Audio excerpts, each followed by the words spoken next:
Então, no ano de 1898, os ingleses começaram a construir uma grande ferrovia na África. E essa construção iria se estender desde Mombasa, que fica na região do Quênia, até Uganda. Essa ferrovia foi chamada de Uganda Railroad. Com certeza não deve estar certa a pronúncia, mas enfim. Que traduzindo para o bom e velho português se chama Ferrovia de Uganda. Durante sua construção, a ferrovia ganhou um apelido um pouco peculiar. Ela foi chamada de Ferrovia dos Lunáticos, pois dizia que a ferrovia seria uma construção inacabada, graças às condições do solo da região, do clima, do relevo e ainda do maior problema, a sombra e a escuridão. Para a construção da ferrovia, foram chamados vários operários indianos, que eram a maioria, e outros operários africanos. Isso acabou gerando um pequeno conflito e uma intolerância cultural no começo da construção, onde os trabalhadores indianos não se davam bem com os trabalhadores africanos. Mas isso só foi no início da construção, pois mais tarde os operários perceberam que estavam todos juntos, podemos dizer assim, no mesmo barco e que estava todo mundo na merda. E você deve estar pensando aí, nossa, o João vai fazer um vídeo falando só de uma ferrovia velha. Mas, galera, se eu não falar dessa ferrovia, né, dessa incrível construção, a história da sombra e da escuridão não faria nenhum sentido. Então, por favor, tenha um pouquinho de paciência. Apesar da ferrovia de Uganda ser uma grande construção, foi apenas no Rio de Savo que as coisas começaram a mudar. Ao chegar no Rio de Savo, os trabalhadores construíram uma ponte provisória para facilitar a construção da ponte definitiva. A ponte sobre o Rio de Savo deveria ter 30 metros de comprimento e era considerado como um projeto ambicioso e de grande importância. Ainda em 1898, o coronel John Henry Patterson foi convidado para ser engenheiro-chefe supervisor da construção da ponte, pois além de coronel, ele também era engenheiro especializado em construção de pontes e caçador. O cara não era pouca merda não. Ao chegar na construção, Patterson viu que seria muito difícil de encontrar as pedras certas para criar a fundação da ponte. O material só foi encontrado a cerca de 5 km da região, e para conseguirem recolher esse material tiveram que criar um ramal ferroviário, que nada mais é do que uma ramificação do caminho principal, né? Um outro trilho. E você deve estar se perguntando, tá, mas por que o João falou das pedras da ponte? E eu lhe respondo agora, eu não faço a mínima ideia, só sei que no dia que eu estava escrevendo o roteiro desse vídeo, eu escrevi isso e eu tô passando a informação, né? Informação nunca é demais, vai que um dia alguém pergunta onde que Patterson conseguiu a fundação da ponte. Aí você responde, a 5 km da região. Olha que informação valiosa. Não, nada a ver, irmão. A construção da ferrovia estava indo bem, mas nem tudo foi um mar de rosas, pois poucos dias após a chegada do coronel, alguns trabalhadores simplesmente desapareceram, e boatos diziam que 2 leões estavam rondando pelos arredores do acampamento. Patterson não acreditou nos boatos, porém os desaparecimentos continuaram acontecendo, então o coronel resolveu liderar uma pequena expedição com os trabalhadores pelos arredores do acampamento. Em cerca de 800 metros de distância do acampamento, foram encontradas partes mutiladas de 2 corpos de operários indianos, e um rastro de 2 leões grandes que estavam andando juntos. Durante a mesma expedição, um dos leões foi visto pelo coronel, mas assim que atiraram no animal, ele desapareceu no ambiente. Logo após o ocorrido, o coronel Patterson escreveu: Em todos estes anos nessa indústria vital, esta é a primeira vez que isso me acontece. Não, pera, não foi isso que o coronel escreveu. Na verdade, o que ele escreveu foi o seguinte: o animal simplesmente desapareceu como se fosse uma sombra entrando na escuridão. Ao voltarem, os trabalhadores construíram bombas e botaram tochas em volta do acampamento. E você deve estar se pensando, mas João, o que são bombas? Então, galera, bombas são cercas de espinhos utilizados pelas tribos africanas para manter os predadores longe dos rebanhos de animais. Porém, as tochas e as bombas não serviram de nada, pois os leões pulavam as cercas ou encontravam ponto fraco nas estruturas e assim eles forçavam a entrada. Após várias falhas na defesa, os operários criaram um sistema de som utilizando latas vazias que tinha a finalidade de assustar, os leões com barulho, porém nada disso adiantou. No começo, apenas um leão entrava no acampamento, enquanto isso o outro ficava esperando do lado de fora. O primeiro ataque dentro do acampamento ocorreu quando um dos leões rastejou por baixo da cerca e entrou em uma tenda onde dormiam 14 trabalhadores. O leão derrubou a tenda e matou um trabalhador e feriu o outro gravemente com uma mordida no ombro. O leão escapou e consigo levou a sua presa para fora do acampamento. Os trabalhadores presentes naquela noite relataram que os gritos de seus companheiros atacados podiam ser ouvidos do outro lado do acampamento, e isso gerou um pânico e uma insegurança muito grande entre eles. A partir dessa noite, o coronel Patterson pediu pediu para que plataformas de tiro fossem criadas nos topos das árvores próximas ao acampamento e que todas as defesas fossem reforçadas. Também foi contratado um grupo de caçadores das tribos próximas, porém não surtiu nenhum efeito.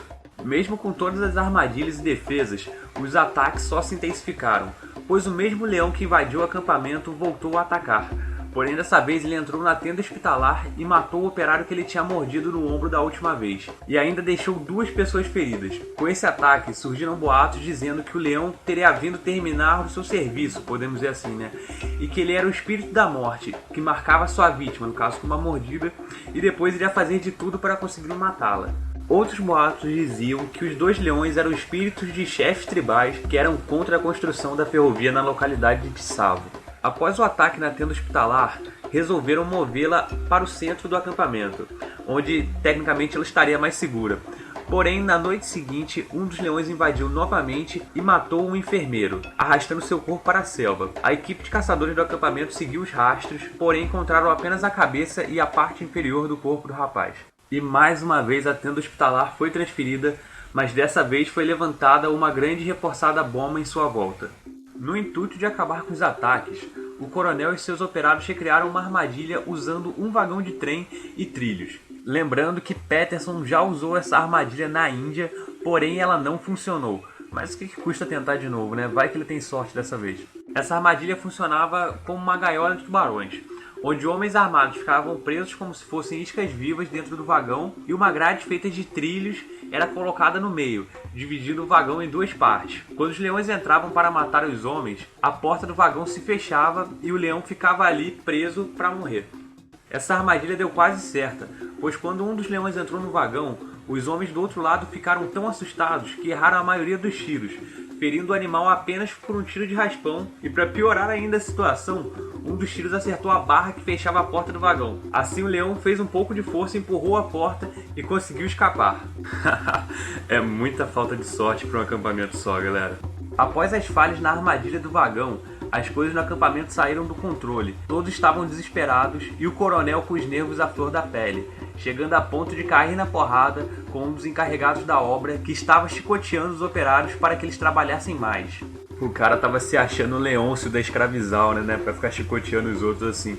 Eu acho que muita gente aí é bem novo e não deve ter assistido nem a segunda versão da Escravizaura, mas Leôncio era um cara que gostava de chicotear os escravinhos. Tadinho. Muitos dos operários abandonaram a construção da ferrovia por medo e outros apontavam o coronel Peterson como o principal causador de toda essa desgraça, pois os ataques dos leões só foram começar após a sua chegada em Tsavo.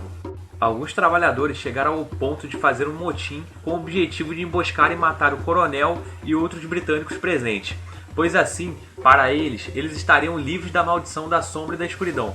Porém, um boato chegou aos ouvidos do coronel e a polícia foi acionada a tempo de pegar os operários enfurecidos. Durante esses incidentes, as obras ficaram totalmente paralisadas, até que depois do ocorrido do vagão, os leões desapareceram e tudo voltou ao normal.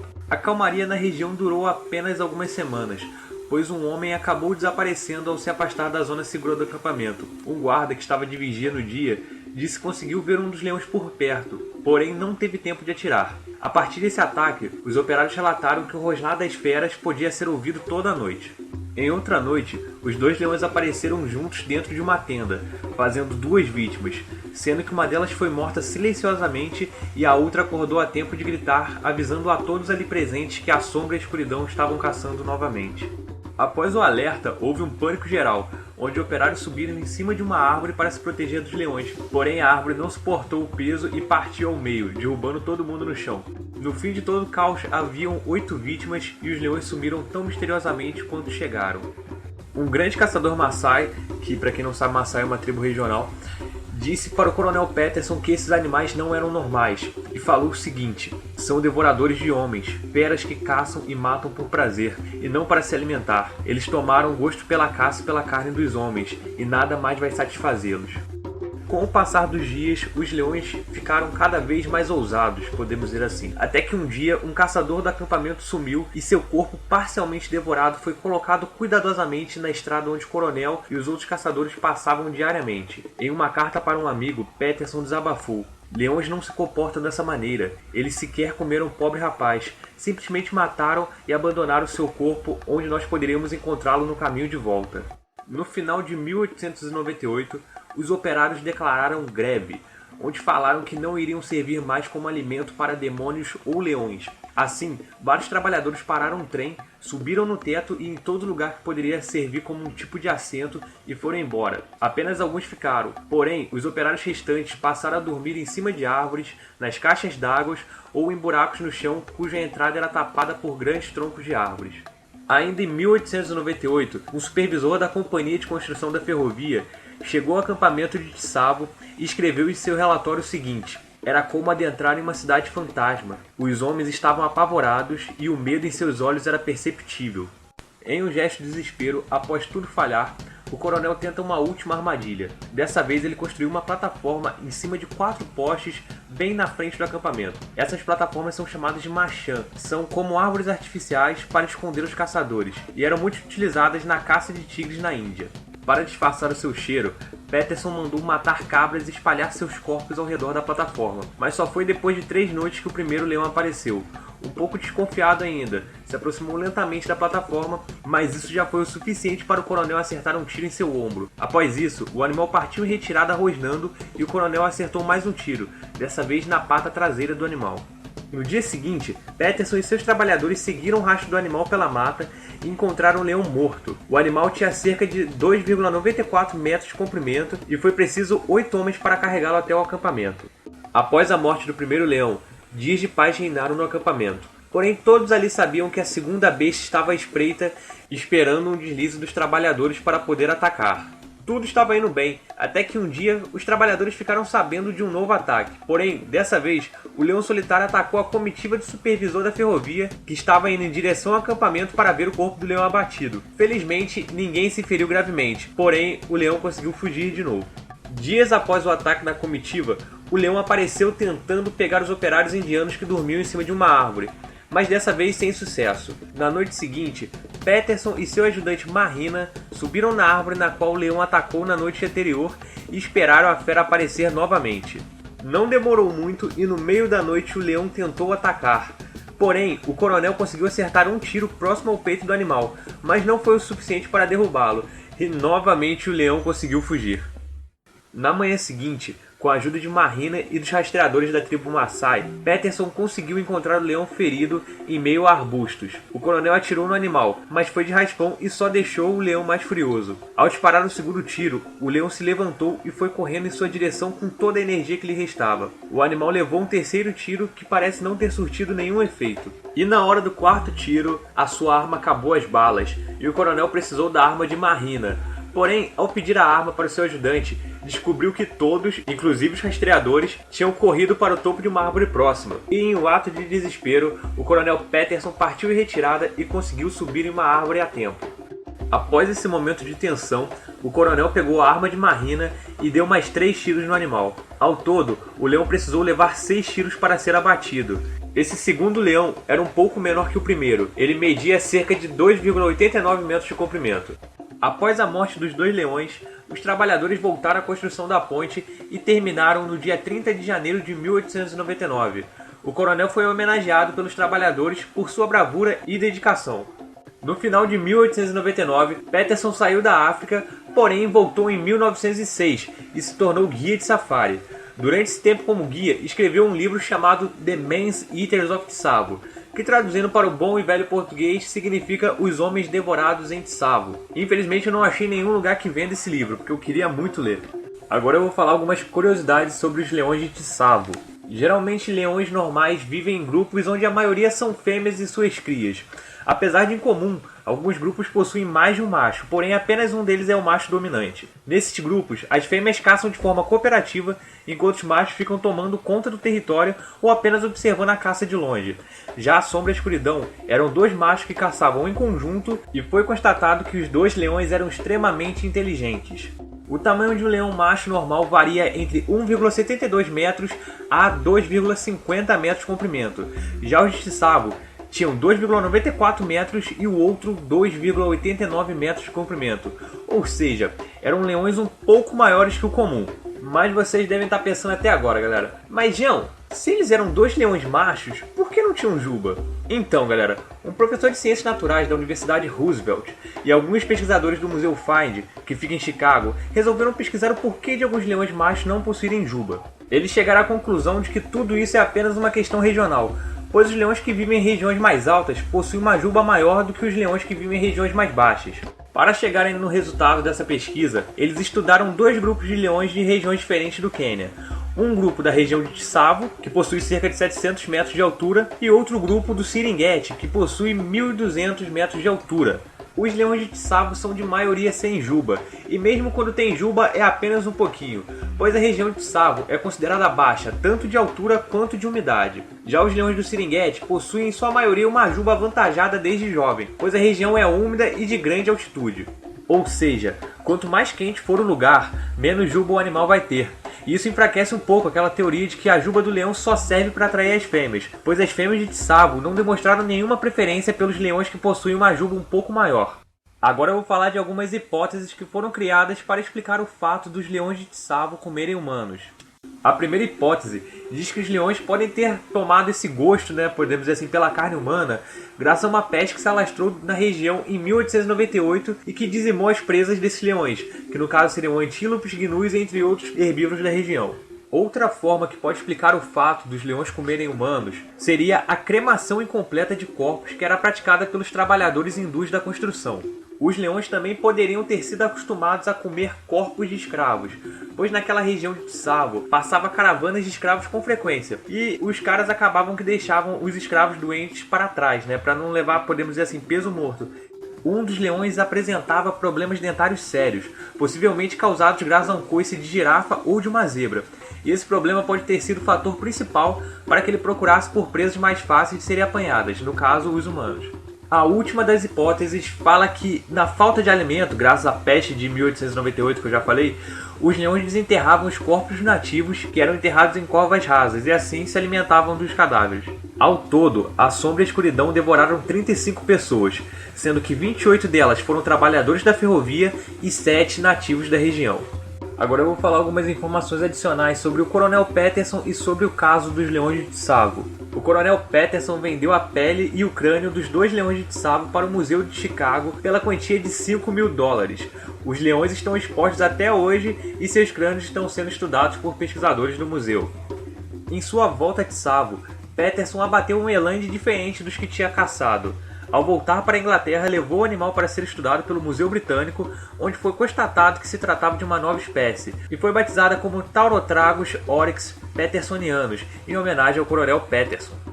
Anos após os acontecimentos em Tsavo, foi encontrada uma caverna a poucos metros de onde ficava o acampamento dos operários, e dentro dela foi encontrado ossos e crânios humanos.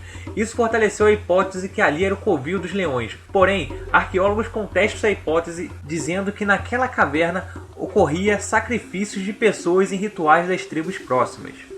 Assim como Gustavo e o Crocodilo Assassino, os Leões de Tsavo também tiveram seu lugar em Hollywood. O filme chamado A Sombra e a Escuridão foi produzido em 1996 e conta toda a história fielmente, porém com algumas pequenas adaptações para o público.